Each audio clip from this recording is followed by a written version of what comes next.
तो first thing that we are suppose to start is जैसे हमें स्टार्ट करना है मोलारिटी से। ठीक है, कुछ इंपॉर्टेंट चीजें होती हैं, जैसे फॉर एग्जांपल हमें पता होना चाहिए कि मोल्स हम कैसे निकाल रहे हैं। ठीक है, तो how are we actually calculating the moles. देखो, मोल्स निकालने का फॉर्मूला होता है हमारे पास given mass of the substance upon the molar mass of substance. चाहो तो साथ साथ अपनी नोट्स पे लिख भी सकते हो। ठीक है, it's given mass of substance divided by the molar mass of the substance. सही है। अब जैसे फॉर एग्जांपल आप देखो, मैंने बोला NO2, तो NO2 का मोलर मास कितना है, हम ये पढ़ते थे hydrogen, helium, lithium, beryllium, boron, carbon, nitrogen, oxygen, fluorine, neon. सही बात है। तो इसमें हम ये पढ़ते हैं कि हाइड्रोजन का जेड, जेड क्या होता है मुझे बताओ। जेड होता है हमारा atomic number, am I right. तो Z is my atomic number, that is one. Helium का एटॉमिक नंबर 2, लिथियम का एटॉमिक नंबर 3, बेरिलियम का एटॉमिक नंबर 4, बोरॉन का atomic number 5 and so on. Are we understanding. तो आप ये समझो कि इसका मास नंबर हमने कितना सीखा था। हमने मास नंबर इसका सीखा था, मास नंबर हमने इसका सीखा था 1। हीलियम का मास सीखा था 4, लिथियम का मास सीखा था 7, बेरिलियम का मास सीखा था 9, बोरॉन का मास सीखा था 11, कार्बन का मास सीखा था 12। आया ना। नाइट्रोजन का मास सीखा था 14। तो आप ये समझो ऑक्सीजन का मास कितना है, 16। तो हम यहाँ पे ये देख रहे हैं कि NO2 का मोलर मास कितना है। अब लॉजिकली समझना, जो इंपॉर्टेंट चीज समझा रही हूँ। देखो, नाइट्रोजन के एक एटम का मास कितना है, 14। और ऑक्सीजन के एक एटम का मास कितना है, 16। पर ऑक्सीजन जैसे एटम मेरे पास दो हैं, तो ये बन गया 14 प्लस 16 टाइम्स 2। तो ये बन गया 14 प्लस 32। एम आई राइट और नॉट। ठीक है, तो आप ये देखो, तो 32 ऐड कर दो तो कितना बन जाएगा, 46 ग्राम्स पर मोल। ये मेरा जो बन जाएगा, ये कितना बन जाएगा, is going to be 46 grams per mole, is going to be the molar mass of NO2। Are we understanding, are we understanding. पक्का। अब लॉजिकली समझो क्या, ध्यान से समझिएगा मैं क्या बोल रही हूँ। तो हमें अगर मोलर मास निकालना है, जैसे H2SO4 की हम मास कर रहे हैं, तो मास निकालने के लिए अगर हमें H2SO4 का मास निकालना है तो क्या करेंगे मुझे तो, H2SO4। तो ये सीरीज जो मैं लिख रही हूँ ये हमको याद होनी चाहिए। Hydrogen, helium, lithium, beryllium, boron, carbon, nitrogen, oxygen, fluorine, neon, fluorine, neon, sodium, magnesium, aluminium, silicon, phosphorus, sulphur, chlorine, argon, potassium, calcium. Am I right और नॉट। तो the idea here is going to be what, कि हमें सबके masses पता है। Fluorine का मास 19 है, neon का मास 20 है, सोडियम का मास 23 है, मैग्नीशियम का मास 24 है, एल्यूमिनियम का मास 27 है, सिलिकॉन का मास 28 है, फास्फोरस का मास 32 है, सल्फर का मास 32 है, फास्फोरस का मास कितना है, 31, और सल्फर का मास कितना होता है, 32। इसके निकालने की भी एक टेक्निक होती है, वो मैं बताती हूँ। पर आप देखो, अगर मुझे H2SO4 का मोलर मास निकालना है तो कितना बनेगा, 1 टाइम्स 2। सल्फर का मास कितना है, 16, प्लस एक ऑक्सीजन का मास कितना है, 16, और ऑक्सीजन के जितने कितने एटम्स है, 4। एक सल्फर का mass is 32, I'm so sorry। तो जब ये ऐड होगा तो ये आ जाएगा, और इसको मेरी बात समझ आ रही है। 2 + 32 + 64 ऐड करने से कितना हो जाएगा, 98 grams per mole. M I right और नॉट। सही बात है। तो ये जो मास निकला 98 ग्राम्स पर मोल, ये हमारे H2SO4 के मॉलिक्यूल्स का मास निकला। इसका मतलब अगर मैं 6.022 इंटू 10⁻23 H2SO4 मॉलिक्यूल्स ले लूं, तो उतने सारे मॉलिक्यूल्स का वजन 90 ग्राम्स होगा। समझ में आ रही है। सो द आइडिया इज कि 6.022 इंटू 10⁻23 पार्टिकल्स का जो मास है वो 98 ग्राम्स है। अब आप ये समझो कि ये मोलर मास कैसे आया, लॉजिकली समझना। ठीक है, अब ध्यान समझना। मान लो मैंने बोला सोडियम। ठीक है, या फॉर एग्जाम्पल लॉजिकली समझते हैं, कोई भी अगर एटम अगर हम देखें, तो मैंने कहा जी देखो, मान लो एटम है सोडियम का। तो सोडियम का पहली बात तो हमें पता होना चाहिए लैटिन नेम क्या है। सोडियम का लैटिन नेम इज नेट्रियम। तो इसीलिए हम सोडियम का नाम बोल दे रहे कि सिंबल कितना आया, Na। तो मैंने बोला कि ये इसका न्यूक्लियस है, और सोडियम का एटॉमिक नंबर 11 है। सही बात है। एटॉमिक नंबर को हम किससे डिनोट करते हैं, जेड से। शॉर्टकट में बता रही हूँ, जिसका जेड ऑड होता है उसका मास नंबर हम कैसी ट्रिक से निकालते हैं, उसका mass number becomes equal to 2s+1। कृषि को मेरी बात समझ आ रही है कि नहीं आ रही है, थम्स अप दे दो। तो इसका मतलब mass number is going to be 2z+1, और जिसका जेड मेरे पास इवन होता है 90% केसेस में, उसका मास नंबर मेरे पास क्या आ जाता है, 2z। ठीक है। What is atomic number, it is just the number of protons, and mass number is equal to the number of protons plus neutron. Is it clear. तो आप उसी लॉजिक से देखो कि सोडियम के एटम एटॉमिक नंबर क्या है, 11। तो 11 इज ऑड, तो उसका मास नंबर कितना आएगा, 23। 2 × 11 +1, जो जेड है उसकी जगह में मैंने क्या डाल दिया है, 11 डाल दिया है। अब यू अंडरस्टैंडिंग। तो इसका मतलब मैंने लिखा कि ये, और इसका मतलब ये हुआ कि सोडियम के अंदर अगर नीचे वाला नंबर जेड है यानी कि एटॉमिक नंबर है, तो ऊपर वाला नंबर ए है यानी कि protons plus neutrons. Am I right? तो मुझे यहाँ से ही समझ आ गया कि मैम अगर न्यूट्रल एटम होता है, लॉजिकली समझना, तो उसमें क्या हाल है कि प्रोटॉन्स का नंबर कितना है, 11 प्रोटॉन्स, और प्रोटॉन्स प्लस न्यूट्रॉन्स का सम कितना है मेरे पास, 23 फॉर सोडियम। तो मैंने यहाँ पे लिखा प्रोटॉन्स है मेरे पास 11, आया ना, न्यूट्रॉन्स मुझे निकालने हैं। तो यहाँ से मुझे समझ आती है कहानी कि neutrons is going to be 23 - 11, तो neutrons here is going to be 12। Are we understanding? तो हम यहाँ से ये समझेंगे कि अगर न्यूट्रॉन्स 12 हैं तो न्यूट्रॉन्स 12 हैं और प्रोटॉन्स 11 है। जितने प्रोटॉन्स होते हैं क्या हमें पता है उतने ही इलेक्ट्रॉन्स होते हैं, क्योंकि एक इलेक्ट्रॉन का चार्ज हम -1 मानते हैं बेटा, और एक प्रोटॉन का चार्ज हम +1 मानते हैं, और एक न्यूट्रॉन का चार्ज हम 0 मानते हैं। क्या मेरी बात समझ में आ रही है? Keep your hands away from the screen. Is it clear everybody? अब ध्यान सुनो। अब कहानी ये है, हमें ये पता होना चाहिए, ध्यान से समझिएगा। दो तरीके के चार्जेस होते हैं, ठीक है? दो तरीके के चार्ज होते हैं, हमें ये पता है। चार्जेस एंड मासेस पढ़ते हैं, ध्यान सुनो। अगर मैं लिखूं मास ऑफ इलेक्ट्रॉन, तो वो होता है 9.11 इंटू 10⁻31 kg।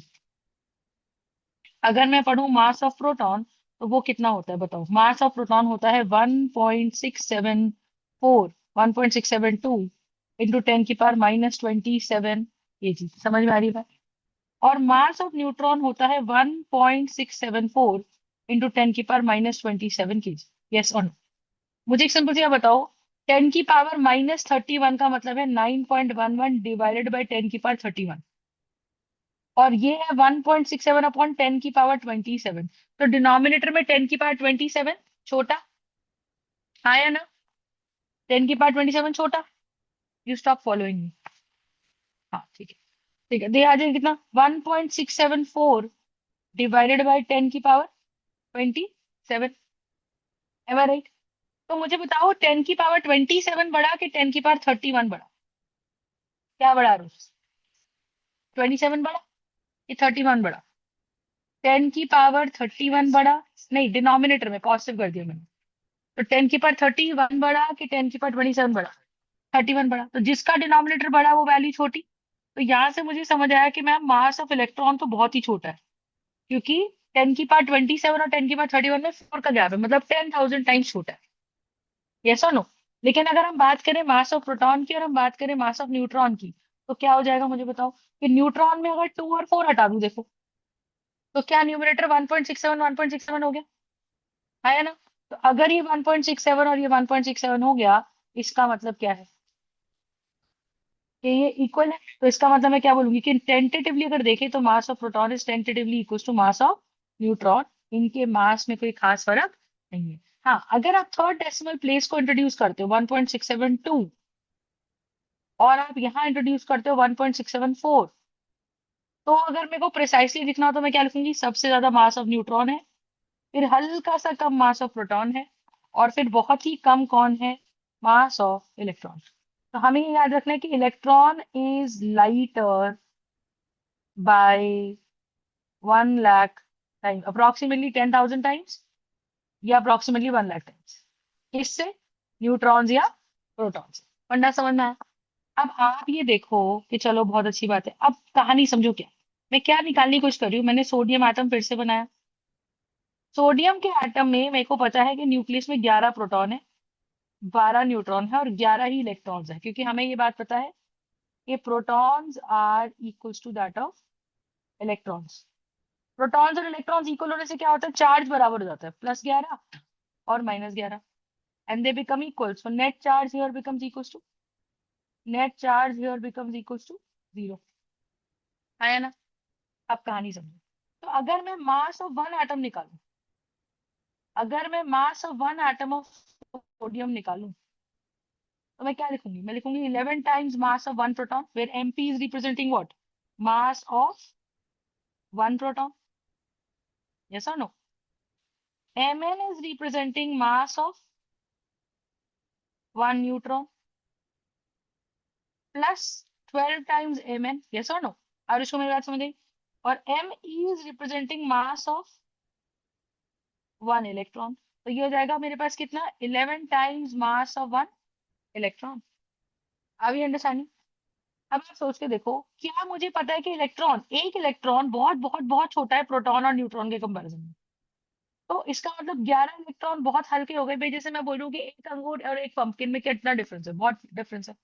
तो एक इलेक्ट्रॉन, और तो आप समझो एक बोरी में मैं एक पंपकिन और एक अंगूर डाल दूं, तो क्या एक अंगूर का वजन मैटर करेगा? नहीं।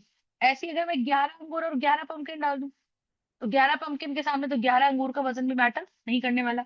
इसका मेरा मतलब हुआ कि मैम अगर एक इलेक्ट्रॉन नेग्लेजिबल है एक प्रोटॉन से, तो 11 electrons are negligible in comparison to the combined mass of 11 protons and 12 neutrons. Am I right?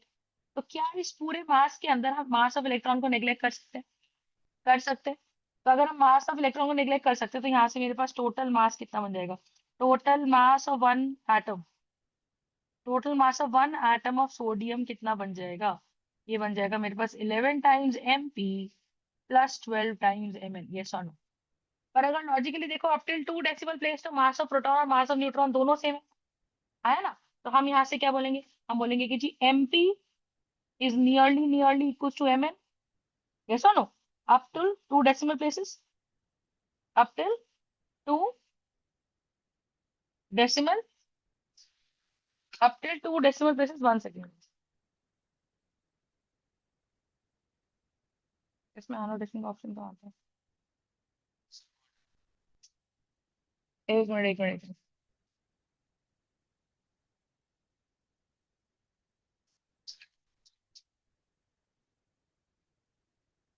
ठीक है, अभी भी आ रहा है, अभी भी आ रहा है। देखो यार, मैं इसके एनोटेशन ही दूँ,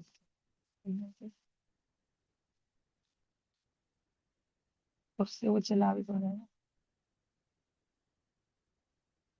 एक तो भाई इसमें मेरे को ये नहीं समझ आता क्या। चलो anyway, जो भी, ठीक है। MP is nearly equal to what? MP is nearly nearly equal to what? MN. और दैट इज इक्वल कितनी वैल्यू दोनों की? 1.67 इंटू 10 की पावर माइनस 27 kg। इसे इंटू 1000 कर लो। क्यों? क्योंकि 1 kg में कितने ग्राम्स होते हैं, तो ये बनेगा 1.67 इंटू 10 की पावर माइनस 24 ग्राम्स। ये मेरा एमपी लगभग लगभग इक्वल टू एमएन आ जाएगा। बोलो हाँ। Any doubts? कोई दिक्कत है इसके अंदर तो बताइए। Is it clear? तो अब आप समझो कि आप मुझे बताओ, अगर मैं एक सोडियम एटम का वजन निकालती हूँ, क्या उसमें इलेक्ट्रॉन का कुछ इंपॉर्टेंस है? इलेक्ट्रॉन सिर्फ चार्ज को न्यूट्रल करने के लिए काम आ रहा है, लेकिन मास बनाने का काम किसका है? 11 times mass of proton plus 12 times mass of neutron. Am I right? So I'm going to say mass of one atom will be 11 times Mp plus 12 times Mn. Am I right? अच्छा, 11 times Mp की value कितनी है? मान लो Mp बराबर Mn बराबर कितना है? 1.67 into 10 की पावर माइनस 24 ग्राम्स। ये दोनों वैल्यू सेम है ना, मोटा मोटा, तो इन दोनों को मैं m मान लेती हूँ। तो मेरे लिए Mp भी m लिख दिया, प्लस 12 टाइम्स Mn को भी m लिख दो। तो ऐड कर आके ये जो वजन आया, ये आएगा 23 m। गोइंग फॉरवर्ड इसी m को बोल दिया गया साइंटिस्ट के द्वारा इसको तुम लोग पढ़ते हो unified. Why do we call it as unified mass? Because this is a common mass of proton and neutron. तो इसीलिए आप इसे क्या बोलते हो? इसे आप बोलते हो यूनिफाइड मास। पढ़ना समझ में आ गया? तो अब आप सोच के देखो, तो मैं ऐसे बोलती हूँ कि 23 m के अंदर, ठीक है, दैट इज एग्जैक्टली ग्राम में कितना मास होगा? 23 U लिख सकते हैं। और 1 U की वैल्यू हमने कितनी मानी है? Equal to the mass of one proton which is going to be 1.67 into 10 की पावर माइनस 24 ग्राम्स। तो ग्राम्स में ये मास कितना है? 23 इंटू 1.67 इंटू 10 की power minus 24 grams. Are you understanding? These many grams makes one sodium atom। आप सोचो एक सोडियम एटम कितना छोटा है, 10 की पावर माइनस 24 ग्राम्स के आसपास उसका मास आ रहा है। समझ में आ रही है बस? तो हम यहाँ से क्या बोले? हम बोले 23 इंटू 1.67 इंटू 10 की power minus 24 grams makes one atom. Yes और नो? तो there by 1 gram will make 1 gram will make 1/23 into 1.67 into 10 की पावर -24 ग्राम्स। अब मुझे क्या चाहिए, कहानी समझो। देखो, एक सिचुएशन क्या आती है कि भाई मैम 1 मोल की वैल्यू 6.022 इंटू 10 की पावर 23 ही क्यों ली। हम लेने को तो कुछ भी वैल्यू ले सकते थे, पर यही वैल्यू क्यों ली, आप खुद सोचो। क्योंकि क्योंकि आप सोचो कि अगर मैं ऐसे बोलती हूँ कि मेरे पास एक एटम है, एक एटम तो बहुत कंसिडरेबल है ही नहीं। एक एटम तो 10 की पावर -24 ग्राम्स, इतना छोटा है। तो माई पॉइंट इज कि वन एटम का वजन अगर तुम बोल रहे हो कि इट इज 23 इंटू 1.67 इंटू 10 की पावर -24 ग्राम्स है ना। तो ये तो बहुत ही छोटा मास है। अब अगर मैं बोलूँ कि मेरे को तो मैम ऐसा करो, 6.022 की जगह आप ले लो 16.0798 इंटू 10 की पावर 80 एटम, इतना भी ले सकते हो कि भाई एक छोटा एटम है, इतने सारे एटम तो कम नहीं है, बहुत सारे। बट सवाल है कि मैम आपने 1 मोल की वैल्यू को 6.022 इंटू 10 की पावर 23 ही क्यों बोला। समझ रहे हो मैं क्या बोल रही हूँ, आप मुझे कुछ भी बोल सकते थे। तो हमने क्या बोला, हमने वो वैल्यू निकाली। हमने कहा देखो हमारे लिए आसान ये है कि हम सोडियम के साथ एक नंबर एसोसिएट कर ले 23। बहुत सारे आइटम्स है तो भी उसका वजन 23 ग्राम आ जाए, आया ना। और एक ही आइटम है तो उसका वजन 23 यू हो जाए, यू आ जाए। मतलब मुझे सिर्फ क्या बदलनी पड़े, मुझे सिर्फ यूनिट बदलनी पड़े, नंबर मेरा सेम रहे। तो कितना आसान हो गया, सोचो। अगर नहीं तो मैं ऐसे बोलती कि सोडियम का एक एटम का वजन 23 यू, लाखों करोड़ों एटम का वजन 98 यू, 98 ग्राम। तो क्या तुम एक एटम के लिए दो दो वैल्यूज रटते फिरते, तो अभी इतना डेटा है, कितना याद करते। तो आइडिया वो कि सोडियम के साथ अगर तुमने 23 नंबर पढ़ लिया, तो यूनिट हटानी है बस, यूनिट को यू कर दोगे तो एक एटम। क्योंकि 1 you is basically representing the mass of 1 proton या 1 न्यूट्रॉन, है ना। और अगर आपने फॉर एग्जाम्पल 1 यू हटा के क्या करा, तो हमने यही निकाला कि भाई 1 ग्राम का वजन इतना, इतने एटम्स आते हैं इसके अंदर। Are we understanding everybody. तो यहाँ पे मेरे पास कितना मास आ जाएगा बताओ। तो इसका मतलब मैं बोल रही हूँ कि 23 ग्राम्स में कितने पार्टिकल्स आएंगे, तो बोलो। तो 23 ग्राम्स विल हैव, तो 1 से 23 कैसे बनाए, इंटू 23। तो 23 grams will have how many particles? 1/23 into 1.67 into 10 की पावर -24 grams into 23। 23 चला गया, मेरे पास क्या आंसर आ गया, 1/1.67 इंटू 10 की पावर -24। इसको जब आप सॉल्व करोगे तो ये निकल के आएगा 6.022 इंटू 10 की power 23। These many, that is why we say कि 23 ग्राम्स उसका कैसा मास है, सोडियम का मोलर मास है। समझ में आई। तो अब आप लॉजिकली समझो, बाय द सेम कॉन्सेप्ट अगर तुम्हारा मन कर गया, तुम बोलते हो जी मैम मैग्नीशियम के लिए निकालो, तो मैग्नीशियम का हिसाब लगाओ। एक एटम है, उस एक एटम में न्यूक्लियस है, नीचे वाला नंबर क्या होता है, जेड। जेड मतलब atomic number, atomic number is the number of protons. तो ये मेरे नंबर ऑफ प्रोटॉन्स है। कृष्ण को मेरी बात समझ आ रही है, थम्स अप थम्स डाउन। और ये कितना है, 24। क्यों भाई, क्योंकि नीचे वाला नंबर अगर इवन है तो मास नंबर हमारा क्या है, प्रोटॉन्स प्लस न्यूट्रॉन्स है। yes or no। तो माय पॉइंट इज कि this is going to be protons plus neutrons, है ना। तो निकालो जरा, प्रोटॉन्स कितने, 12। प्रोटॉन्स प्लस न्यूट्रॉन्स कितने हमारे पास यहाँ पे, देखो मैग्नीशियम के लिए 24। प्रोटॉन्स को डाल दूं यहाँ पर, तो 12 प्लस न्यूट्रॉन्स कितने आ गए, 24। तो न्यूट्रॉन्स भी कितने आ गए बेटा, 12। आई बात समझ। अगर न्यूट्रॉन्स 12 आ गए, इसका मतलब बताइए क्या, कि मुझे ये पता है कि न्यूक्लियस में 12 प्रोटॉन्स है और 12 न्यूट्रॉन्स है।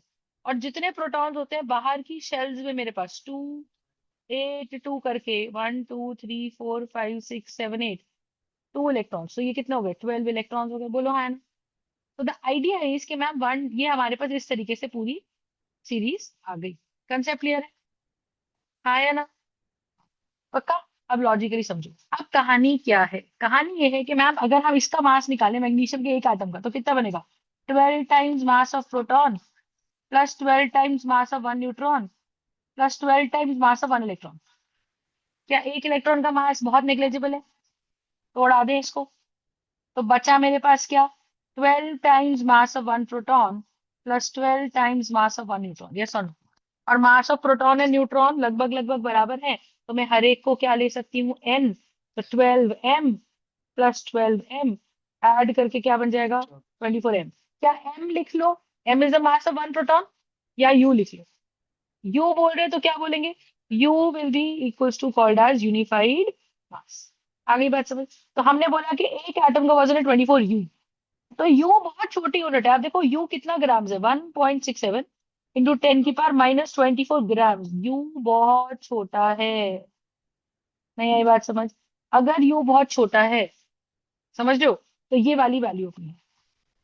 Concept clear?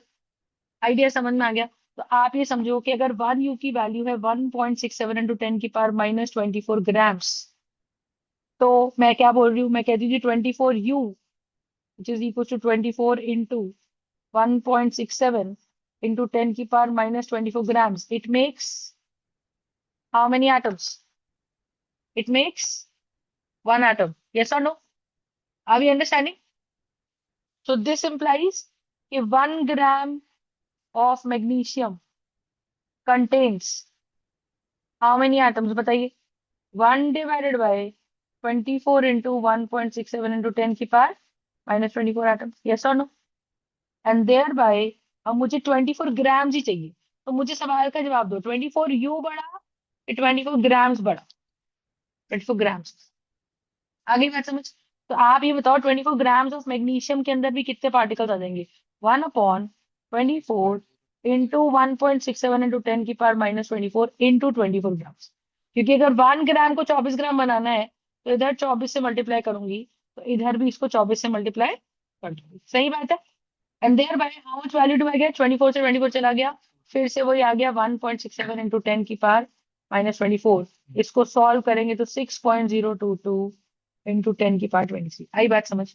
तो क्या आगे से गोइंग फॉरवर्ड 6.022 इंटू 10⁻23 को मैं क्या बोलूंगी? Avogadro's number Na। और 1/1.67 इंटू 10⁻24 को क्या बोलूंगी? Unified mass. तो यहाँ से एक फॉर्मूला निकल के आता है, 1/यूनिफाइड mass is equal to my Avogadro's number. Is the concept clear? इससे रिलेटेड अगर कोई क्वेश्चन आएगा तो अब हम कर देंगे। तो बताइए इसका मतलब क्या है कि मैं आगे से गोइंग फॉरवर्ड अगर मॉलिक्यूल भी ले लूं CO2, तो मैं कार्बन का वजन है 12, एक ऑक्सीजन का वजन है 16, 16 दूनी 32, तो ऐड करेंगे तो 12 प्लस 32, ऐड करके मैं यू लिखती हूँ अगर तो 44 यू में कितने एटम्स आएंगे, कितने मॉलिक्यूल्स आएंगे? 1 molecule of CO2। Only 1 molecule of CO2। लेकिन वहीं अगर मैं 44 ग्राम्स तुरंत कर देती हूँ तो उसके अंदर मेरे 6.022 इंटू 10⁻23 आया। तो बेसिकली हमने 1 मोल क्यों चूज किया? क्योंकि वो प्रोटॉन के डिवीजन से आ रहा था। 1/मास of proton is equal to 1 mole. 1/मास ऑफ न्यूट्रॉन इज 1 मोल। हाँ, क्वेश्चन नहीं आएंगे, डायरेक्ट आता है what is the relationship between u and Na। ठीक है, और अभी फिलहाल मैं ये समझा रही हूँ कि कैसे 1 मोल की वैल्यू आई। हम 1 मोल की वैल्यू अगर ले रहे हैं तो सवाल ये उठता है कि मैम आपने बोला एक एटम बहुत छोटा है, तो हमने इसलिए बहुत सारे एटम्स का वजन निकाला। पर बहुत सारे एटम तो बहुत कुछ होता था। Why specifically 6.022? Because that value we have received from what? That value we have received from what? इतना समझ में आया? So that is the idea. Is it clear? तो 44 ग्राम्स का वजन कितना आ जाएगा मेरे पास? 6.022 इंटू 10⁻23। हाँ भी अंडरस्टैंडिंग? हाँ ये ना।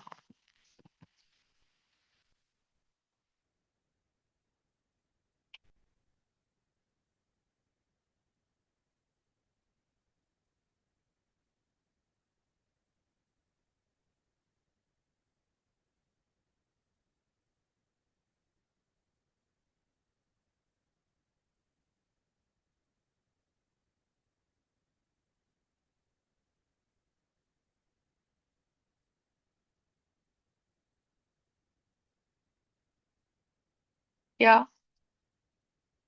पहला कंसेप्ट इज अबाउट मोलैरिटी बता रही थी बट स्टार्ट नहीं। ठीक है जी। तो 1 मोल की वैल्यू समझ आ गई, इसीलिए मैं इसको क्या बोलती हूँ? Molar mass. तो 44 ग्राम्स अपने पास वो क्या है? It is 44 grams is actually the mass of 1 mole substance of carbon dioxide, 1 mole of carbon dioxide molecule. तो बार बार बताओ, 1 डजन बोलूं, 1 डजन बोलूं कि 12 बोलूं?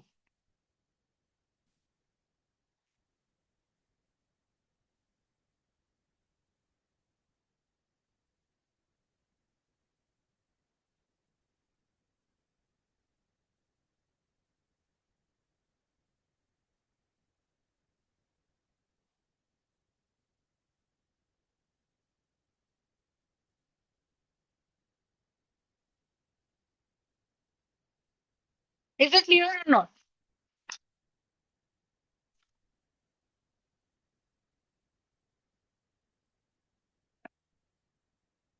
1 second Yes, please.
Is it clear? All right. So this is basically 1 मोल का concept, समझ में आई बात? ठीक है। अब सुन, अब अगर मान लो मेरे पास 1 मोल कोई भी गैस है, ध्यान सुनिएगा। ठीक है। अगर मेरे पास कोई भी 1 मोल गैस है, ठीक है, तो the idea is what, the idea is कि मैम अगर मेरे पास कोई भी 1 मोल गैस है, ठीक है, तो उसका कुछ तो मास होगा, वो उसके मोलर मास के बराबर होगा। पर क्या वो गैस हमेशा कुछ स्पेसिस रखती है अपने बीच में? तो क्या वो गैस को अगर मैं 0 डिग्री सेल्सियस और 1 एटमोस्फेरिक प्रेशर में एक सिलेंडर पिस्टन बॉडी में रखूं, तो ये हमने सीखा है कि वो गैस हमेशा 22.4 लीटर्स की वॉल्यूम ऑक्यूपाई करती है।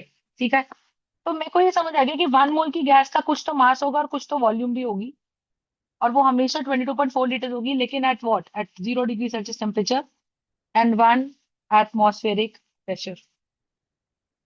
ठीक है। And that is going to be 6.022 into 10 की power 23 particles. Yes or no? Got the point? हमेशा ये याद रखिए। जैसे फॉर एग्जाम्पल कोई भी गैस उठाओ आप। मैंने बोला 1 मोल NO2, मैंने बोला 1 मोल अमोनिया, है ना? मान लो मैंने बोला 1 मोल कार्बन डाइऑक्साइड, मैंने बोला 1 मोल कार्बन मोनोऑक्साइड। कर सकते हैं? तो वॉल्यूम बताती हूँ, ये आइडियल गैस इक्वेशन है। 22.4 लीटर जो आया, तो वॉल्यूम तो सबकी 1 मोल है, क्योंकि तो वॉल्यूम तो सबकी 22.4 लीटर्स है ना? वॉल्यूम तो सबकी 22.4 लीटर्स है, बट मास सबका अलग अलग होगा। NO2 का मास निकालो, 14 प्लस 16 टाइम्स 2 कितना हो जाएगा? 32 प्लस 14 हो जाएगा 46। 1 मोल अमोनिया का मास कितना हो जाएगा? 14। हाइड्रोजन का मास 1 into 3। और इसको मेरी बात समझ आ रही है? 14 + 3, तो आप ये देखो 17 ग्राम, मास 17 ग्राम है और वॉल्यूम 22.4 है। ऐसा हो सकता है ना कि 2 ग्लास लूं, दोनों में 1 1 लीटर लिक्विड भरूं, 1 लीटर पानी 1 लीटर हनी, वॉल्यूम वाइज दोनों बराबर है। 1 लीटर पानी, 1 लीटर हनी, वॉल्यूम दोनों की 1 1 लीटर है। जैसे यहाँ पे वॉल्यूम दोनों की 22.4 है, लेकिन पानी भारी होगा कि हनी? हनी। तो इसका मतलब हर गैस की अपनी कुछ तो डेंसिटी होती है। तो ऐसे समझो यहाँ पे, तो 1 मोल CO2 का मास कितना हो जाएगा मुझे बताओ? कार्बन का मास 12, ऑक्सीजन का मास 16, 16 टाइम्स 2 कितना आ गया? 44 ग्राम्स। और उसका मास है, ये मोलर मास है, तो इसका मतलब कितने पार्टिकल्स आ जाएंगे 1 मोल NO2 में? 6.022 इंटू 10 की पावर 23। कितना आ जाएंगे? 6.022 इंटू 10 की पावर 23। नहीं, यही बात समझ? इतने पार्टिकल्स की वॉल्यूम है बच्चे मेरे पास, कितनी? 22.4 लीटर्स। नहीं, यही बात समझ? Is it clear? Are you understanding? ठीक है। तो 1 मोल CO अगर मैं लूं तो उसका मास कितना आ जाएगा बताओ? इसमें पार्टिकल्स है 6.022 इंटू 10⁻23। नहीं, यही बात समझ? और इसका मास कितना बनेगा? कार्बन का मास है 12, एक ऑक्सीजन का, एक कार्बन का, एक ऑक्सीजन का है 16, ऐड करके आएगा 28 ग्राम्स, और ये बन जाएगी मेरे पास 22.4 लीटर। तो बेसिकली इतने मॉलिक्यूल्स अगर मैं कार्बन मोनोऑक्साइड के ले लूं, तो उनका वजन 28 ग्राम है। और इतने ही मॉलिक्यूल अगर मैं अमोनिया को ले लूं, तो उसका वजन 17 ग्राम है। तो इसका मतलब क्या है कि अगर 12 एप्पल ले लूं और 12 पंपकिन ले लूं, नंबर वाइज तो दोनों सेम है, पर वजन के हिसाब से, साइज के हिसाब से अगर आप देखो, तो pumpkin will be heavier and grapes or apples will be lighter. Are we understanding? Are we understanding this concept? कोई दिक्कत है इसके अंदर? ठीक है, तो हमें ये कंसेप्ट बच्चे समझ आना चाहिए कि ऐसा हो सकता है कि दो अलग अलग गैसेस हैं, ठीक है, और दो अलग अलग गैसेस का हम क्या निकाल रहे हैं, दो अलग अलग गैसेस का हम क्या निकाल रहे हैं, मास निकाल के कंपेयर कर रहे हैं। तो वॉल्यूम सेम है, 1 मोल भी सेम है, 1 मोल में आने वाले पार्टिकल भी सेम है, लेकिन क्या बदलेगा, उनका मोलर मास बदल सकता है। समझ में आई? हाँ जी। हाँ हाँ हाँ, अभी देखते हैं, बिल्कुल बिल्कुल बिल्कुल। उनकी डेंसिटी कम है, कार्बन मोनोऑक्साइड का ज्यादा है, जिसका वजन ज्यादा उसकी डेंसिटी ज्यादा, जिसका वजन कम उसकी डेंसिटी कम, ठीक है। अब एक टर्म हमारे पास इसमें आती है which is called as vapour density. Vapour density का मतलब क्या होता है? देखो, वेपर डेंसिटी हम किसी भी प्रकार के वेपर के लिए निकाल सकते हैं। जनरली ये टर्म जब डिफाइन की गई थी तो ये डिफाइन की गई थी फॉर गैसेस, ठीक है। तो एक टर्म आती है which is called as vapour density, है ना। कैसे आती है? हम कहते हैं कि कोई भी गैस हाइड्रोजन से कितनी भारी है। जैसे आप देखो, हर हाइड्रोजन का इसका वजन कितना है, 2 ग्राम, है ना। सबसे हल्की गैस कौन है? Hydrogen. The lightest gas is hydrogen followed by helium. Helium का मास कितना होता है मुझे बताओ? 4। हाइड्रोजन का तो 2 एटम का मिला के 2 ग्राम आ रहा है। बात समझ में? तो हमें सबसे पहले बताना चाहिए कि lightest possible gas is, lightest gas is 2 ग्राम। अब मान लो मैंने बोला ऑक्सीजन गैस की बात करूं, तो ऑक्सीजन गैस की अगर मैं बात करूं तो मैं क्या बोलूंगी? मैंने कहा भाई ऑक्सीजन गैस का मोलर मास कितना है? ऑक्सीजन गैस का मोलर मास हमारे पास है 16 टाइम्स 2, एम आई राइट? तो that becomes 32 grams, am I right? तो मैं अगर मास कंपेयर करूं तो mass of oxygen divided by mass of hydrogen, तो वो आएगा 32/2, वो आ गया 16। तो क्या मैं यहाँ से बोल सकती हूँ कि mass of O2 is 16 times mass of H2? मैं इस H2 को यहाँ ले जाऊँ, बताओ हाँ है ना? सही बात है। तो इसका मतलब मुझे आगे से मेरी स्टेटमेंट क्या आएगी कि ma'am oxygen gas is 16 times heavier than hydrogen. तो मैं ऐसे गोइंग फॉरवर्ड बोलूंगी कि vapour density of oxygen is 16। तो basically what is vapour density of oxygen? 16। बात समझ में आई? तो वेपर डेंसिटी जब, हाँ ये कंपैरिजन, तो वेपर डेंसिटी टर्म जब समझाई गई तो ये बताया गया कि कोई भी गैस, किसी भी गैस, अगर मान लो मैं सोडियम को हीट कर दूं, तो सोडियम पहले सॉलिड होता है, तो सोडियम पहले पिघलेगा, फिर सोडियम पिघलने के बाद क्या करेगा? वेपर बनाएगा। जब वो सोडियम जाएंगे, अब हम उस सोडियम के वेपर को भी कर सकते हैं। टर्म है कि सिर्फ हमारे हर गैस के लिए, ऑब्वियसली गैसेस के लिए तो है ही, लेकिन ये हर प्रकार के वेपर के लिए, चाहे तुम वाटर के वेपर बना दो, है ना। हमें ये बताना है कि कोई भी चीज कितनी भारी है विद रिगार्ड्स टू हाइड्रोजन। ये यूनिटलेस है, हाँ। तो अगर हम उसको डिफाइन करें तो सबसे पहले जो वेपर डेंसिटी को डिफाइन किया गया, that was defined as what? That was defined as mass of a gas, mass of a gas of a fixed volume. हाँ, कोई भी वॉल्यूम, 2 लीटर 4 लीटर कुछ भी, divided by the mass of hydrogen gas off the same fixed volume.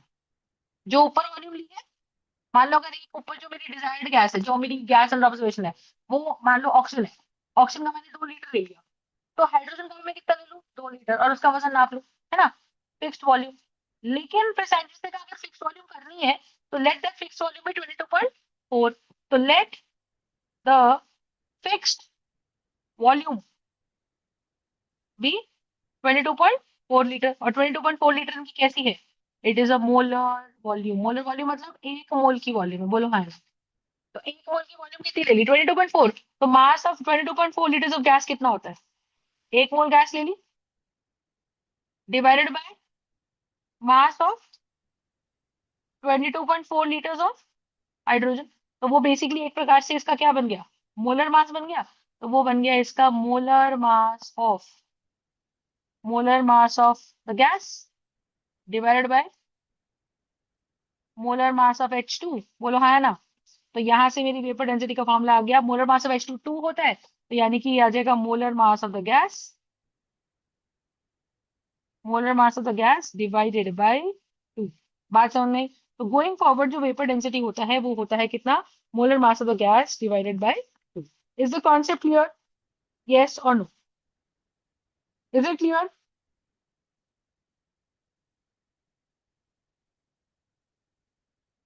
Got the point? Yes, ma'am.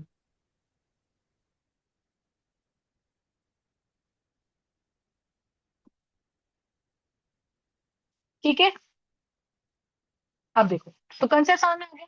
तो concept क्या है कि vapour density is equal to the molar mass of the gas divided by 2। Understood? आया ना? ठीक है, अब आगे पढ़ो। अब मेरे पास कहानी क्या है? ठीक है जी, बहुत बढ़िया। तो ये अगर मेरे पास वेपर डेंसिटी है which is molar mass of the gas by 2, आ गया। ठीक है, अब सुनो, ध्यान समझिए। अब हम यहाँ से लॉ पढ़ते हैं गैसेस के लिए which is called as Graham's law. ये ग्राहम्स लॉ से पहले हम एक चीज पढ़ते हैं, उसको बोलते हैं हम लोग Dalton's law. Dalton's law of partial pressure. Dalton's law of partial pressure. ठीक है, now what is this law about? It's a very very important law. ये किस पे लगता है? It is applied to, it is applied to the non reacting gases. समझ में? Non reacting gases के ऊपर ये लॉ लग जाता है। ठीक है, अब नॉन रिएक्टिंग गैसेस कैसी है? जैसे मैंने बोला H2O, बहुत ज्यादा हीट दे दी तो फिर ये रिएक्ट कर सकते हैं। कोई इम्प्योरिटीज के मिक्सचर में आ गई तो ये रिएक्ट कर सकती है। तो H2O2 can at some point react. Sulphur dioxide और ऑक्सीजन कैन रिएक्ट। लेकिन अगर मैंने एक मिक्सचर लिया हीलियम प्लस सल्फर डाइऑक्साइड, तो हीलियम तो नोबल गैस है, वो तो किससे रिएक्ट करने वाली है नहीं। तो हमें क्या चाहिए? हमें एक ऐसा मिक्सचर चाहिए जो आपस में गैसेस का नॉन रिएक्टिंग हो। क्यों ले रहे हैं हम नॉन रिएक्टिंग? कि भाई डब्बा लिया, डब्बे में मैंने डाला, डब्बे में मैंने डाला 10 मोल H2 और 5 मोल या 6 मोल O2। बहुत बढ़िया, डाल सकती हूँ। तो 10 मोल H2 और 6 मोल O2, और मान लो ये रिएक्ट कर गए।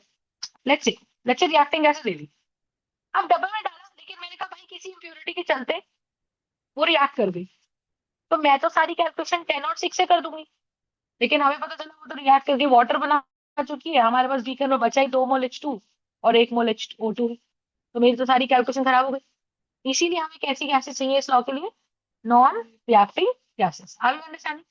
अब आप ये समझो कि ठीक है मैम, बहुत अच्छी बात है, नॉन रिएक्टिंग गैसेस चलेंगी, सही है। It is applied to non reacting, नहीं आपस में नॉन रिएक्टिंग। जैसे मान लो H2 का SO2 के साथ कोई रिएक्शन नहीं है, अब नहीं है फिलहाल। ठीक है, अभी फिलहाल नहीं है, will come to the reason. ठीक है, लेकिन अगर नहीं है तो वो मेरे लिए दोनों कैसी है? Non reacting. अब ना होने के कई रीजन हो सकते हैं कि भाई रिएक्ट, जैसे नाइट्रोजन है, नाइट्रोजन रिएक्टिंग 1000 डिग्री पे करती है। मेरा एनवायरमेंट का टेम्परेचर बढ़ के अगर 100 डिग्री पे हो जाएगा, तो भी नाइट्रोजन किसी रिएक्शन करने में नहीं है, भले ही। लेकिन इसका मतलब ये नहीं कि नाइट्रोजन एक नोबल गैस। नाइट्रोजन रिएक्ट करती है, पर उसका रिएक्शन टेम्परेचर बहुत हाई है, जो कि नॉर्मली रूम टेम्परेचर पे अवेलेबल नहीं है। रूम टेम्परेचर कह लो या सराउंडिंग्स का टेम्परेचर कह लो, उस पर अवेलेबल नहीं है। आप ये अंडरस्टैंडिंग? तो यहाँ से हम बोलेंगे कि भाई हमने अगर ऐसा किया, सबसे पहले कहा हमें पता होना चाहिए कि मैम अगर हमने ऐसा कर दिया कि एक डब्बा लिया, और मैं आपको बोल रही हूँ कि मैंने उसमें 4 मोल हीलियम डाल दिया, है ना, और मैंने उसमें 6 मोल्स O2 डाल दिया, क्या दो गैसेस का मिक्सचर बना सकते हैं? तो मैंने मोल फ्रैक्शन टर्म सीखी है। मोल फ्रैक्शन को हम कैसे डिनोट करते हैं? X mole fraction. Mole fraction का मतलब होता है कि टोटल मोल्स कितने हुए गैस के? 4 हुए, हीलियम की 6 हुए, इसे बोलते हैं काई। काई कैसे बनाते हैं? एक्स लिखा, एक्स की एक टांग लंबी कर दी इसे, समझ रहे हो? तो काई इज ये ऐसे। Is it clear? तो mole fraction is basically what? अगर मान लो मेरा मन कर रहा है मोल फ्रैक्शन ऑफ हीलियम निकाल दूं मैं, तो क्या हो जाएगा?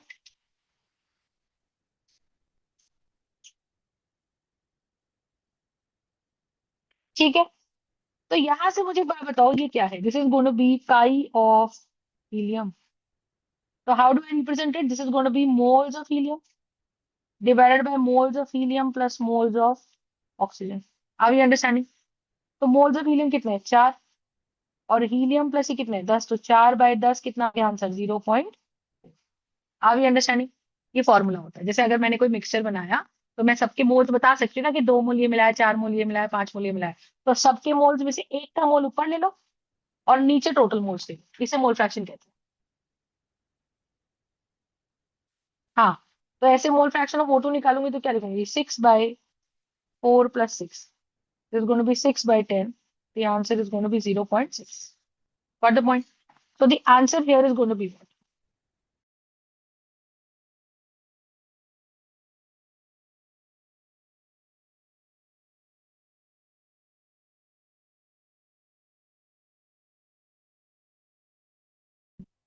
चलो ठीक है।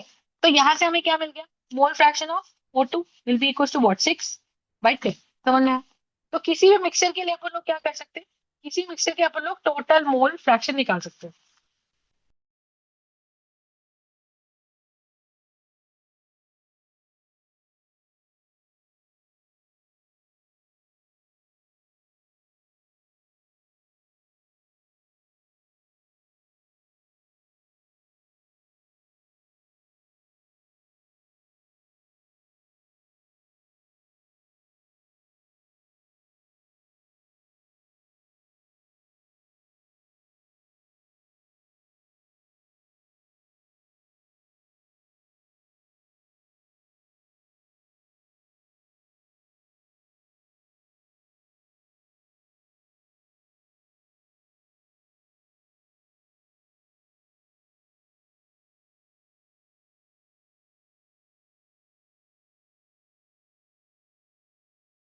और भी क्या है तो 16 पे चला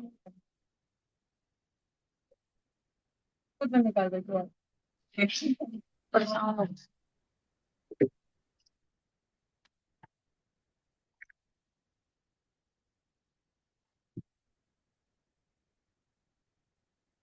हैं? पंखा चल रहा है?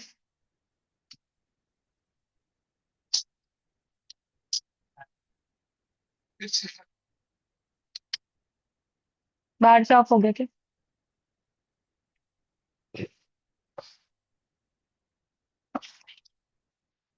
हाउ ठीक है।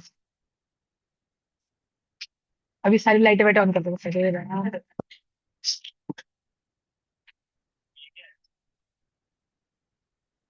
पी ले। हाँ, तू बंद कर दे लाइट भाई, तू आ जा।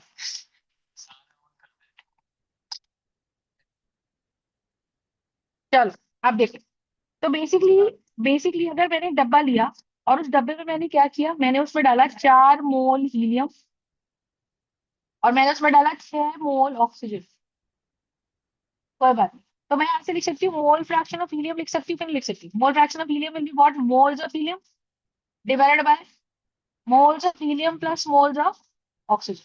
और फिर हटा लो, कर्सर हटा लो। अरे तेरा हाथ यहाँ लगता है ना, कर्सर हटा लो।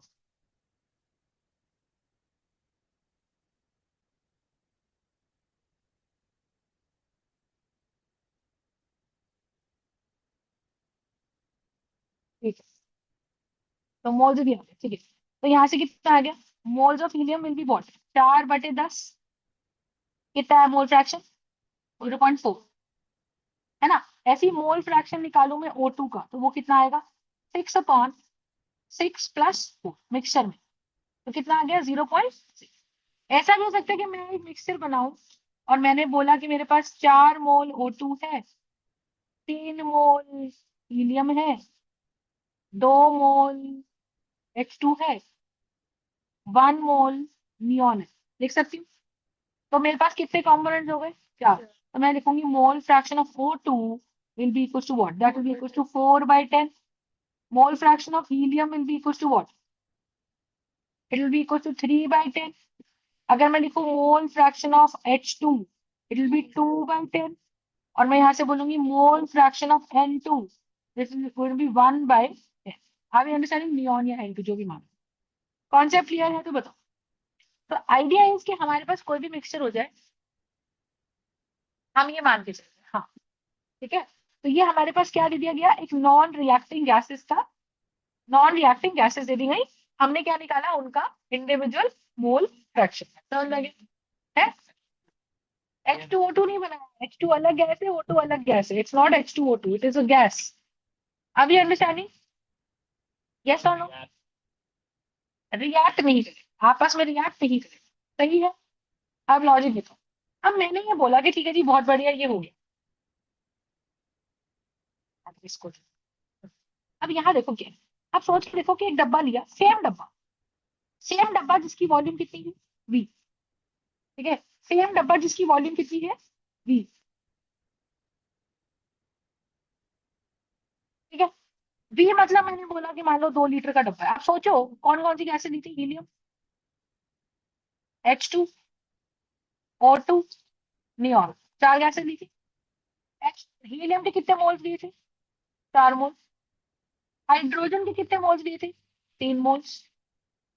हाँ, ठीक है। O2 के कितने मोल्स दिए थे?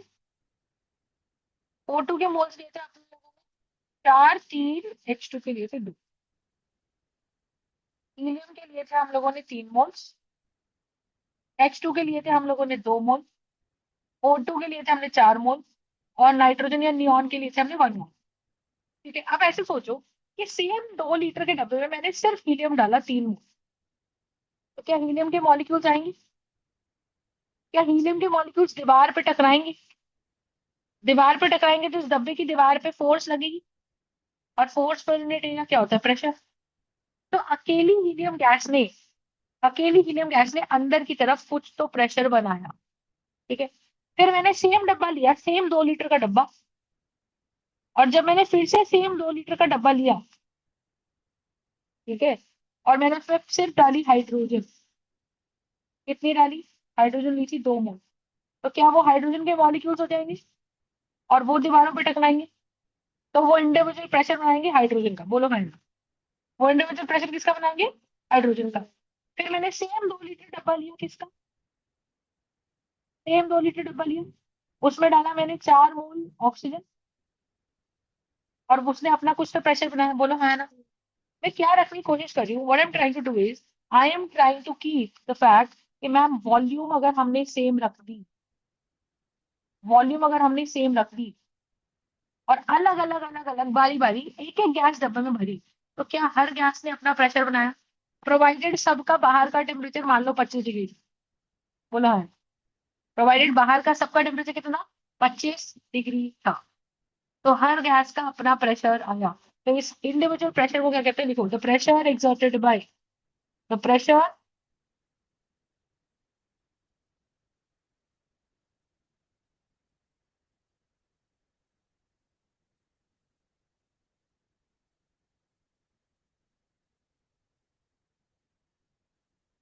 यहाँ से क्या बोलेंगे? हम बोलेंगे the pressure exerted by individual gas. Pressure exerted by individual gas is called as partial partial pressure. Are we understanding? तो पार्शियल प्रेशर क्या होता है? जो एक गैस अपने अकेले होके लगाती है बीकर में। ठीक है, जो एक गैस अकेले अकेले होके लगाती है उसे क्या बोलते हैं हम लोग? Partial pressure. समझ में आई?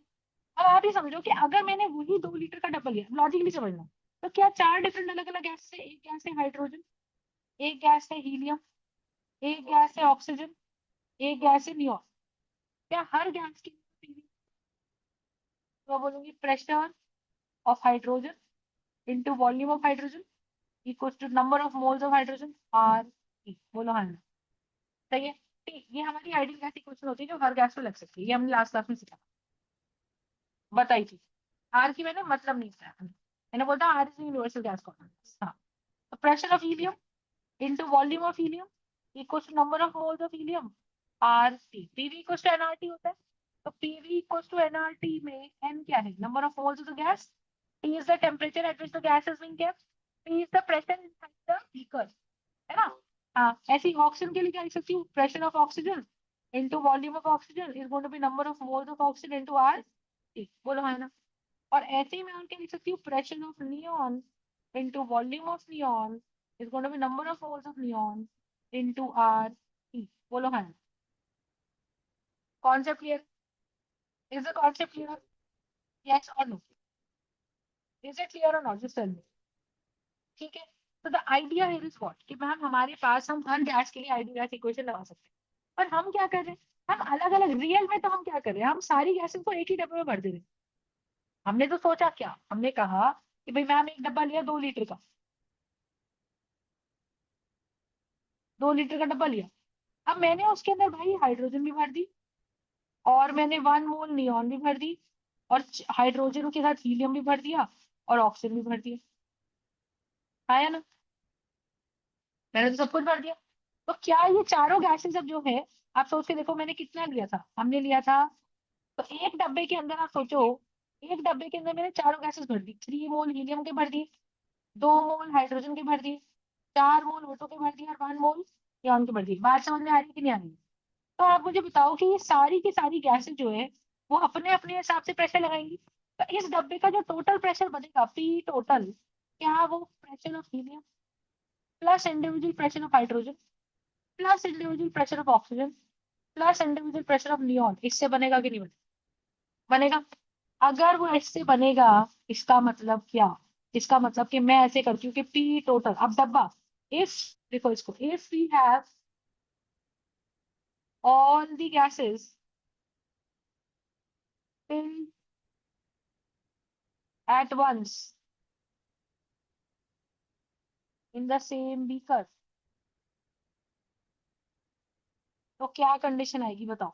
तो प्रेशर बनेगा P total and that will equal pressure of hydrogen plus pressure of helium plus pressure of oxygen plus pressure of neon.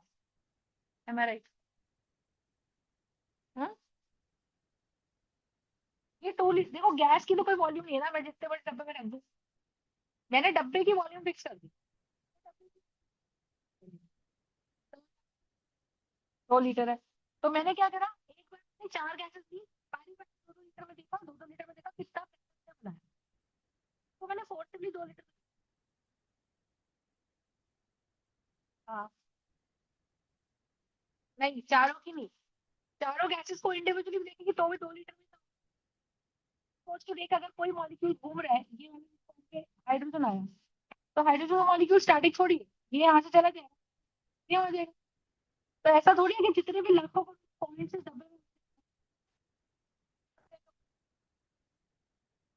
तो ये 2 लीटर की volume is equal to gases, ऐसा नहीं कि नहीं, और ऐसा भी होगा के लिए 2 लीटर वॉल्यूम है। इसका क्या मतलब है कि चारों गैसेस दीवारों पे हिट कर रही है, ये मॉलिक्यूल ज्यादा है, ऑब्वियसली वो ज्यादा हिट करेंगे, तो वो प्रेशर दीवारों पे ज्यादा बनाएंगे। आप ये अंडरस्टैंडिंग? तो टोटल डब्बे में जो प्रेशर बना, that is because of hydrogen plus oxygen plus neon plus helium, इन चारों को मिला के बना।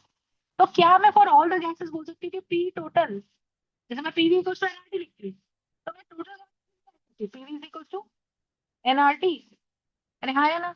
और यहाँ पे वॉल्यूम तो देखो चारों गैसेस के लिए भी वही है, तो इंडिविजुअल गैसेस के लिए भी टोटल आएगा, नंबर ऑफ मोल्स टोटल, बोलो हाँ। हाँ या ना? हाँ, तो आप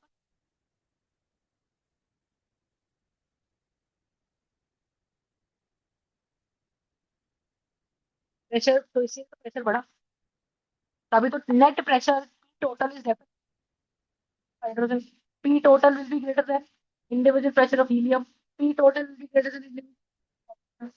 आ रही है बात समझ? तो मुझे यहाँ से क्या समझा, मुझे यहाँ से समझा कि ma'am P total be equals to N total R T. तो मैंने कितनी इक्वेशन बनाई कि डबल में से आप अलग अलग गैसेस ले सकते हो, हर गैस अगर अकेली पड़ी है तो वो सिर्फ अपना प्रेशर लगा दें, अपने प्रेशर को क्या बोलते हैं, पार्शियल प्रेशर। लेकिन अगर मैं इन गैसेस को जोड़ के डाल दूं, तो अभी भी तो तीनों अपना अपना, तो हमें प्रेशर कितना दिख रहा है total, total will be equal to P one plus P two plus P three. बात समझ आ रही है? तो एग्जैक्टली, एग्जैक्टली, डाल्टन लॉ पे आ रही है, वही डिराइव कर रही है। अब सुनो, तो मैंने लिखा P1 V1 equals to N1 RT, बोलो ये बात समझ में आती है? Pressure of gas one into volume of gas one is equal to number of moles of gas one into RT। जब मैंने अकेली गैस को डब्बे में रखा जिसकी वॉल्यूम है V1। अच्छा, दूसरी गैस के लिए क्या लिखूंगी? P2 V2 N2 RT। Third gas के लिए क्या लिखूंगी? P3 V3 N3 RT। अच्छा, यहाँ पे जो वॉल्यूम ऑफ गैस है वही वॉल्यूम ऑफ डब्बा है, तो क्या मैंने सबकी वॉल्यूम सेम ही डब्बा लिया था? तो क्या मैं बोल दूं कि V1 बराबर V2 बराबर V3, सबको मैंने V वॉल्यूम में ही रखा है? तो अब ध्यान से सुनो, और एक मेरे पास है P total V total equals to N total RT, बोलो हाँ ना? What is N total? N total is N1 plus N2 plus N3। और इसको मेरी बात नहीं समझे, इज इट क्लियर?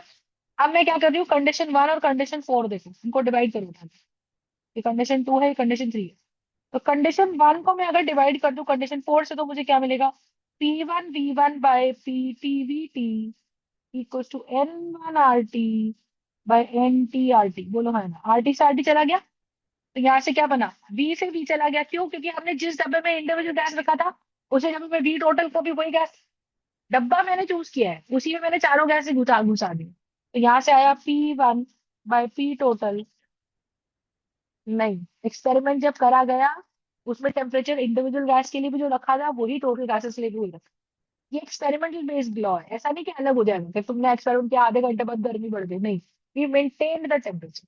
तो यहाँ से मेरे पास कितना आएगा, N1 by N total. What is N1 by N total को क्या लिख लीजिए, N1 upon N1 plus N2 plus N3, बोला है क्या, ये बन गया mole fraction of one. Moles of one upon moles of one plus moles of two plus moles of three, बोलो है ना। तो ये मोल फ्रैक्शन कहलाया जाएगा। तो मुझे यहाँ से समझ में आ गया कि pressure of gas one will be equal to mole fraction of gas one into P total, बोलो हाँ। तो ये हमने क्या निकाला, P1 होता है क्या, P1 होता है मेरा partial pressure of gas one. ऐसी अगर मेरी कंडीशन टू को डिवाइड करोगे फोर से, तो बताओ कंडीशन टू को फोर से डिवाइड करने से मुझे क्या मिल रहा है, बताओ। कंडीशन टू है P2V2 इक्वल्स टू N2RT, और ये है फोर कंडीशन है P total V total is equal to N total RT, बोलो है ना। डिवाइड कर दूं, तो लेफ्ट साइड को लेफ्ट साइड से और राइट साइड को राइट साइड से, तो RT से RT चला गया, RT से RT चला गया, बोलो है ना। और वो वॉल्यूम से वॉल्यूम चला गया, क्योंकि मैंने जो वॉल्यूम इंडिविजुअल गैस के लिए ली थी वही वॉल्यूम सारी गैसेस टोटल गैसेस के लिए भी ली थी। तो मेरे पास क्या आ गया, P total P2 by P total is going to be N2 by N total. What is N total, N1 plus N2 plus N3, ये N है। ठीक है, so this is going to be equal to what, this is going to be equal to N1 by N2 plus N1 plus N3। तो what do we get here, तो यहाँ मेरे पास देगा P2 by P total is going to be mole fraction of gas two. तो P total कितना आ जाएगा, Chi2 इंटू पी टू। बात समझ में आई?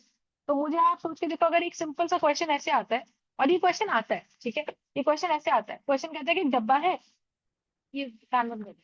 कहते हैं ये डब्बा है और इस डब्बे में हमने करा क्या है, हमने कुछ गैसेस भर दी।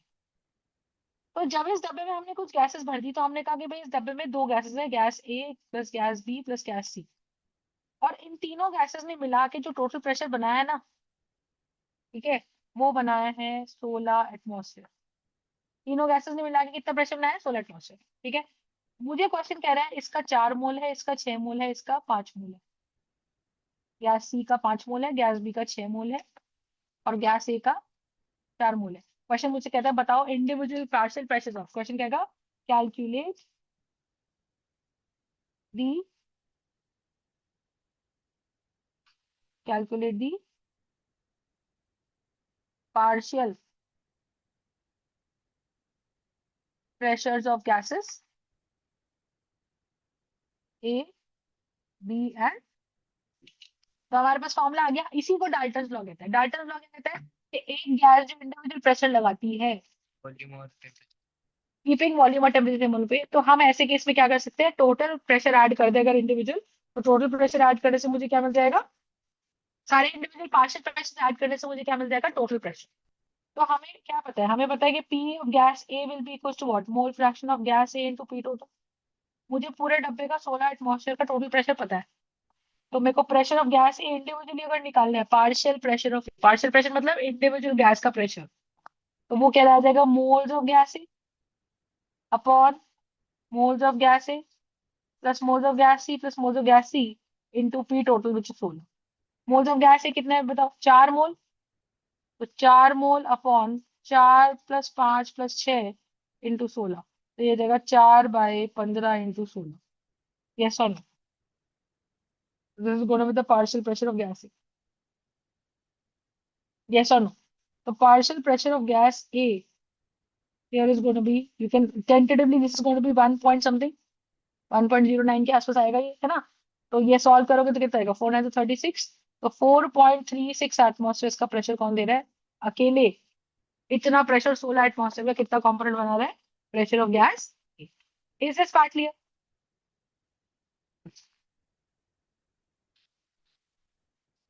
समझ में आई बात। ऐसी अब सोचो, अगर मुझे बोल दे partial pressure of gas B निकाल दो तो क्या बोलूंगी, that is equal to chi B into P total, बोलो हाँ है ना। तो पी बी कितना बनेगा बोलो, तो partial pressure of gas B निकालना है तो कितना है, बी के मोल्स कितने 5 मोल, और नीचे आएगा 4 मोल ए के, 5 मोल बी के और 6 मोल सी के, और टोटल प्रेशर है 16, तो ये आ जाएगा 5/15 इंटू 16, चल जो भी है ना। और ऐसी partial pressure of gas C निकाल दे तो क्या है 6 mole, that is going to be chi C into P total. काई सी कितना है बोलो, moles of gas C upon moles of gas A plus moles of gas B plus moles of gas C into P total, this is going to be P C, बोलो है ना। तो यहाँ मेरे पास पी सी की value कितनी आ जाएगी बताइए, ये आ जाएगी मोल्स ऑफ गैस सी कितने हैं? अच्छा इसके 6 निकाल देते चलो, ये इसको सी मान लो फिर, इसके कितने आ गए 4 + 5 + 6 इंटू 16 है ना भाई, तो 6/15 इंटू 16, तो सॉल्व करो मोटा मोटा 1.09 आएगा सॉल्व करके, यहाँ पे कितना आ जाएगा, ये कैंसिल कर आगे 1.09 आ जाएगा, यू गेट व्हाट 5.45, और इधर कितना आ जाएगा 6.54, तो ये इंडिविजुअल गैसेस के प्रेशर आ गए। बात समझ में आई, कोई दिक्कत, पक्का समझ में आ गई। तो अब आप लॉजिकली समझो, लॉजिकली क्या है देखो, सवाल समझ में आया। तो ये क्वेश्चन बड़ा डायरेक्ट था, टोटल प्रेशर दे दिए, इंडिविजुअल गैसेस के फोर्स दे दिए, आपको पार्शियल प्रेशर निकालना था, partial pressure is very important, ठीक है। मान लो क्वेश्चन ऐसे बोलता है, एक टर्म इसमें आती है, अब मान लो क्वेश्चन ऐसे बोलता है, कहता है एक गैस है ए, उसने प्रेशर बनाया, एक डब्बा है, उस डब्बे में 3 गैसेस है, ए प्लस बी प्लस सी, 3 गैसेस, ए का पार्शियल प्रेशर है 2 एटमॉस्फेयर, मतलब ए कितना प्रेशर अकेले, अगर सोचो ए अगर अकेले होती किसी डब्बे में तो ए कितनी प्रेशर लगा रही थी 2 atmosphere, partial pressure of B कितना है 3 एटमॉस्फेयर, और partial pressure of gas C कितना है 1 एटमॉस्फेयर, कि सी जो गैस है मुझे नहीं पता मोल्स कितने हैं, पर क्या मुझे एक बात समझ में आती है कि अगर वॉल्यूम सेम और टेम्परेचर सेम तो मोल सबसे कम किसके रहे होंगे, कम है, तो मोल्स किसके कम रहे होंगे, ए बी सी में से किसके मोल्स कम रहे होंगे, सी के, है ना। तो मुझे प्रेशर देख के ही समझ आता है कि भैया कौन सी गैस ज्यादा ली गई होगी, जिस गैस ने अपना टोटल प्रेशर ज्यादा बनाया इन द सेम डब्बा, सेम टेम्परेचर पे, सेम टेम्परेचर सबकी काइनेटिक एनर्जी सेम है, डब्बा सेम मतलब सबको रहने के लिए वॉल्यूम सेम मिली है, समझ रहे हो मैं क्या बोल रही हूँ। तो आप ऐसे समझो कि अगर मैं पी टोटल निकालना चाहूँ तो क्वेश्चन मुझसे क्या कहता है, क्वेश्चन कहता है calculate, calculate the mole fraction of each gas, ये क्वेश्चन कहता है, क्वेश्चन कह रहा है calculate the mole fraction of each gas, कैसे करोगे मुझे बताओ। तो हम कहेंगे मोल फ्रैक्शन कैसे निकालेंगे, हमें पता है पी प्रेशर ऑफ गैस ए, अगर सोचें तो पी टोटल निकाल सकते हैं क्या हम, P A plus P B plus P C, simple, P total है क्या P A plus P B plus P C, तो पी ए कितना है 2 + 3 + 1, तो ये कितना है 5 + 1 6, ये सुनो। तो पार्शियल प्रेशर ऑफ गैस को हम लिखते हैं काई of A into P total, बोलो हाँ ना, पार्शियल प्रेशर ऑफ गैस कितना है 2, काई ये मुझे नहीं पता, पी टोटल मैंने अभी स्टार्ट निकाला है, बोलो हाँ ना। तो यहाँ से अगर हम काई की वैल्यू निकालें तो काई ए की value will be equal to what 2/6 1/3, तो ये बेसिकली काई ए निकला, काई ए क्या होता है moles of A divided by moles of A plus moles of B plus moles of C, बोलो हाँ ना। बात समझ में आई, this is going to be my condition 1, इसका मैं एक और वर्जन दिखाऊंगी, ध्यान समझिएगा, इतना समझा। अब लॉजिकली समझो, अगर मुझे बोला गया कि भाई मैम आप देखो फिर से देखो, partial pressure of gas B will be equal to what moles of gas B into P total, आया ना, गॉट इट। तो partial pressure of gas B कितना है, partial pressure of gas B कितना है 3, पी टोटल कितना है 6, काई बी निकाल देंगे, by 6 is going to be chi b. Chi b is what? Moles of B upon moles of A plus moles of B plus moles of C. So this is going to be what? So this is exactly going to be 1/2. ठीक है, इसको third second मान लो, ऐसे अगर हम third के लिए निकालें बोलो क्या लिखेंगे, लिखेंगे partial pressure of gas C is going to be chi of gas C into P total. भैया ये काला टीका कौन लगा रहा है? नहीं लग रही नजर, हटाओ उससे। समझ लो, अब सुनो। तो ये अपने पास क्या है, हटाओ उसको। ठीक है, तो पी प्रेशर ऑफ सी बोलो क्या है? 1 इक्वल्स टू काई ऑफ सी निकालना है, पी टोटल कितना है? 6। तो यहाँ से आएगा 1/6 is gonna be chi of C. और इसका मतलब ये हो गया moles of C upon moles of A plus moles of B plus moles of C. बोलो है? कंसेप्ट क्लियर है? अब आप ये चीज देखो कि अगर ऐसा हो गया, अब मुझसे बोल रहे हैं calculate the ratio of their moles. मैं तो निकाल सकती हूँ क्या? सिर्फ ये क्वेश्चन था कि भाई 2, 1 और 3 मोल का प्रेशर लगाया। 2 एटमॉस्फेयर, 3 एटमॉस्फेयर, 1 एटमॉस्फेयर, इसका प्रेशर लगाया। मुझे बोल रहे हैं कि आप इसके क्या निकालो, पी टोटल है। ये निकाल दिया हमने। फिर हमने मोल फ्रैक्शन निकाली। बट सवाल अगर इसमें एक एक्सटेंशन और हो जाता, और वो सवाल कहता क्या? सवाल कहता कि जी निकालो आप क्या, आप निकालो ratio of the moles, ratio of the moles of the gases. तो कैसे करेंगे? Ratio of the moles of the gases कैसे करेंगे मुझे बताओ। तो मुझे पता है moles of one, moles of A is two moles of B is two moles of C चाहिए मुझे। आया ना? तो आइडियली आप सोचो कि अगर मैं ऐसा करती हूँ, मैं क्या निकालती हूँ, मैं एन ए, मुझे N A upon N A plus N B plus N C पता है। बोला है ना? Is to N B upon N A plus N B plus N C. बोलो है ना? Is to N C upon N A plus N B plus N C. बोलो है ना?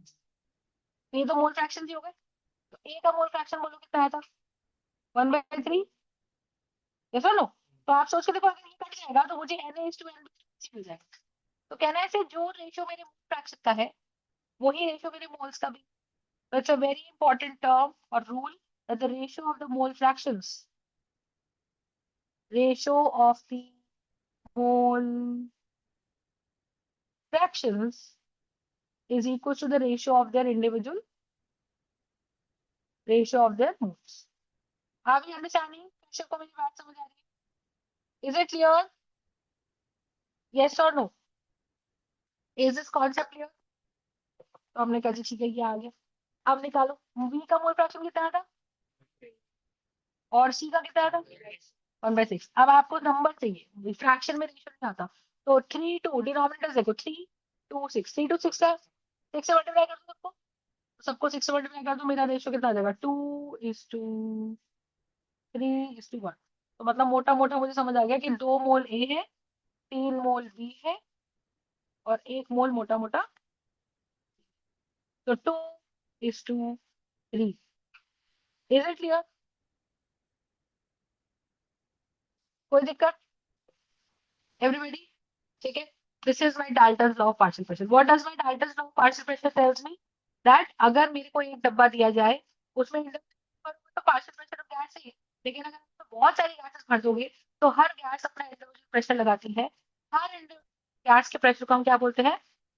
Partial pressure. And if you sum all the partial pressure you get the total pressure.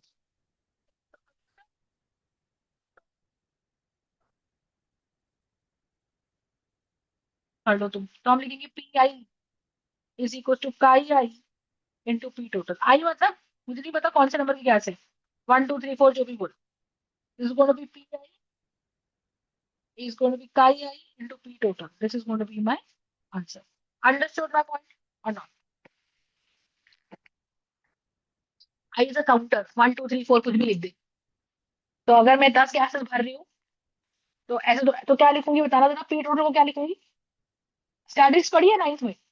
Sigma आई बराबर 1 से n is P I. समझते हो? Sigma का मतलब सम of आई बढ़ाते जाओ, आई 1 डाला पी 1, फिर सिग्मा प्लस, सिग्मा मतलब प्लस, ये जो सिंबल है ना ये उल्टा ई, इसको सिग्मा बोलते हैं। सिग्मा मतलब सम। तो तुम्हारा जेनजी वाला सिग्मा नहीं हो रहा है, समझ रहे हो? सम, सम मतलब जोड़। तो आई की वैल्यू यहाँ पे 1 डाली, फिर सिग्मा प्लस, फिर आई की वैल्यू बढ़ाई 2, फिर प्लस, फिर आई की वैल्यू बढ़ाई 3, फिर प्लस। कब तक? मान लो ऊपर 10 लिख दूँ, तो 1 से लेके कहाँ तक करूंगी? 10, और बीच में प्लस प्लस लगाती जाऊंगी। ये है सिग्मा का। तो ये कंसाइज फॉर्म है टू राइट दिस डाउन। तो सीरीज ना लिखने की बजाय मैंने शॉर्टकट में लिख दी थी। तो जहां जहां आई लिखा हुआ है वहां पे आई की वैल्यू 1 डाल, फिर प्लस लगा, ऐसा। ठीक है, तो एनीवेज तुमको एटलीस्ट सोचने की जरूरत है, पर लॉजिक समझ में नहीं आ रहा। ठीक है, क्या Dalton law partial pressure is clear? चलो, क्लास ओवर नहीं हो रही, 10 मिनट का ब्रेक है सिर्फ, ठीक है ना।